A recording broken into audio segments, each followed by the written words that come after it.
ফাখরুজ ইন্নাকা মিনাস সাগিরিন, জান্নাত থেকে বের হয়ে যাও।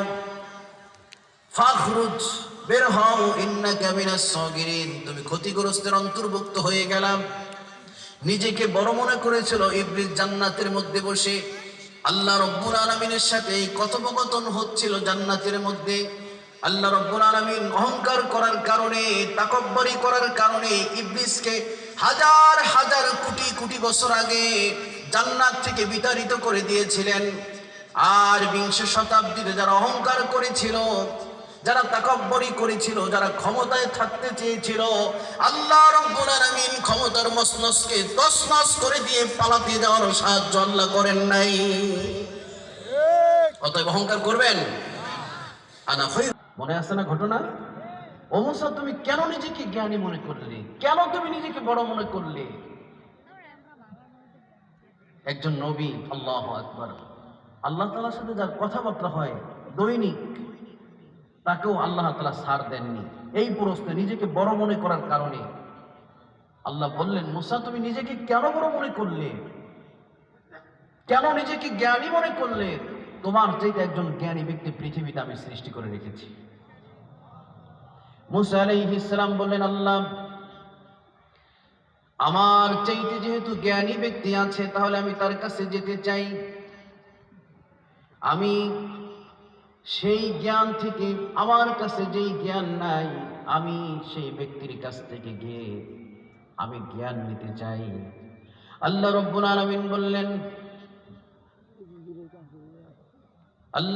আলামিন বললেন, ইযহাব ইলা মাজমাআল বাহরাইন, ও মুসা, তুমি দুই সমুদ্রের দিকে রওনা করো। দুই সমুদ্র যেখানে মিলিত হয়েছে ওখানে রওনা করো। তুমি যাও, ওখানে গিয়ে একজন ব্যক্তিকে পাবে যাকে আমি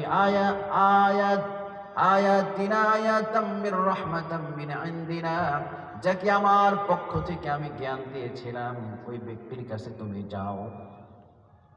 মুসা আলাইহিস সালাম রওনা করলেন কার খোঁজে? যে আপনাদের মনে নাই মনে হয়, আপনারা বাড়ির দিকে রওনা করছেন নি? আমি মাঝে মাঝে প্রশ্ন করে বসবো যাতে করে কথাগুলো ধরে নিতে পারেন, ঠিক আছে? তো মুসা আলাইহিস সালাম রওনা করলেন জ্ঞানী মানুষের খোঁজে।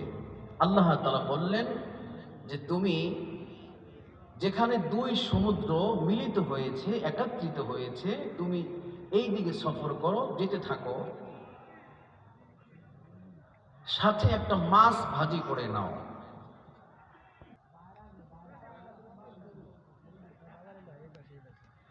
প্রিয় ভাইরা,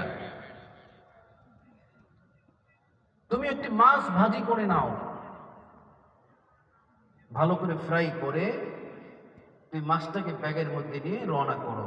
মনে রাখবে মুসা, এই মাছ যেখানে জীবিত হয়ে সমুদ্রের ভিতরে ঝাঁপিয়ে পড়বে, হারিয়ে যাবে, তুমি দেখবে মুসা এই মাছের পিছনে পিছনে একটা সুড়ঙ্গ তৈরি হয়ে গেছে, একটা রাস্তা তৈরি হয়ে গেছে। অবশ্য তুমি এই রাস্তা ধরে নামতে থাকো সমুদ্রের দিকে। সমুদ্রের অতল গভীরে আমার এই কাঙ্ক্ষিত ব্যক্তিকে, আমার জ্ঞানী ব্যক্তিকে তুমি খুঁজে পাবে।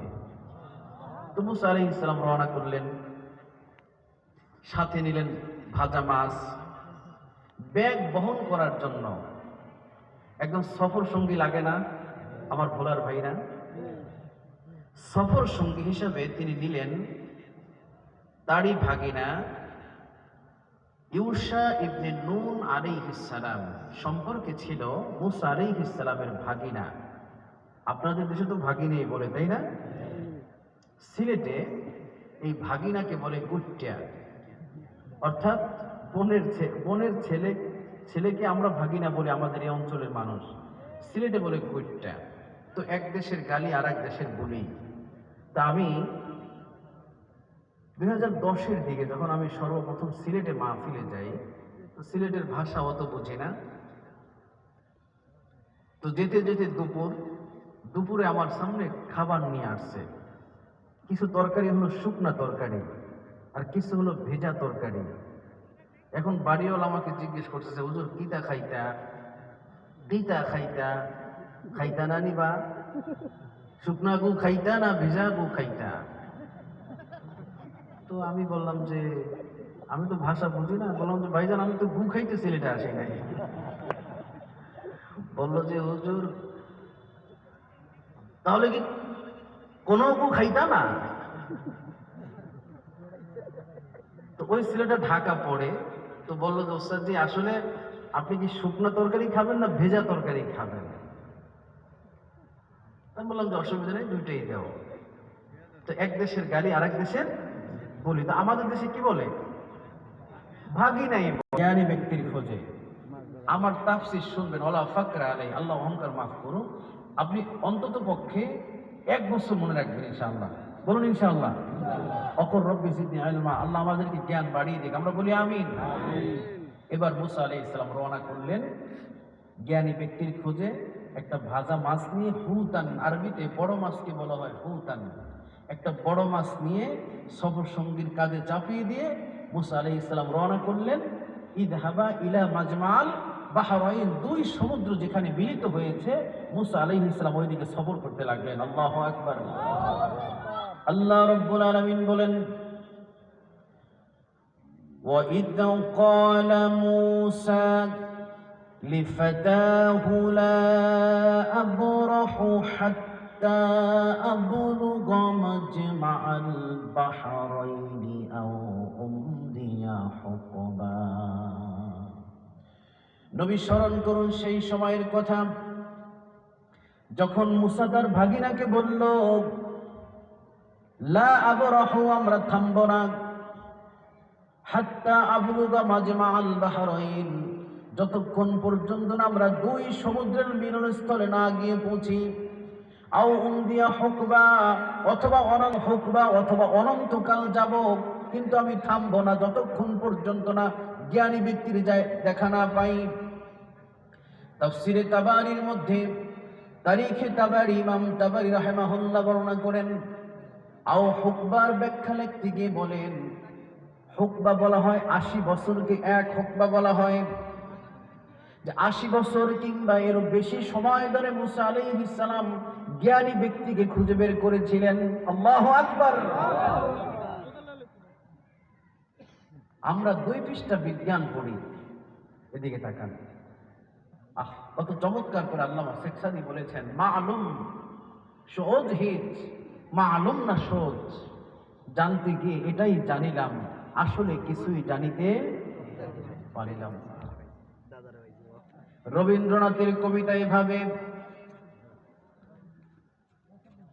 সারা জীবন ঘুরে ঘুরে জীবন হলো কত যে, নানান রকম লোকের সাথে দিন কেটেছে কত যে, যেথায় গেছি কিছু কিছু নিয়েছি মোর থলিতে, যা পেয়েছি পথের ধারে চলিতে।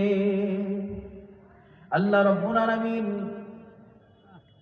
নামাজের কথা সর্বপ্রথম কোরআনে বলেননি, সালাতের কথা বলেননি, যাকাতের কথা বলেননি, পর্দার কথা বলেননি, বড় পাঞ্জাবির কথা বলেননি, টুপির কথা বলেননি, বড় দাড়ির কথা বলেননি।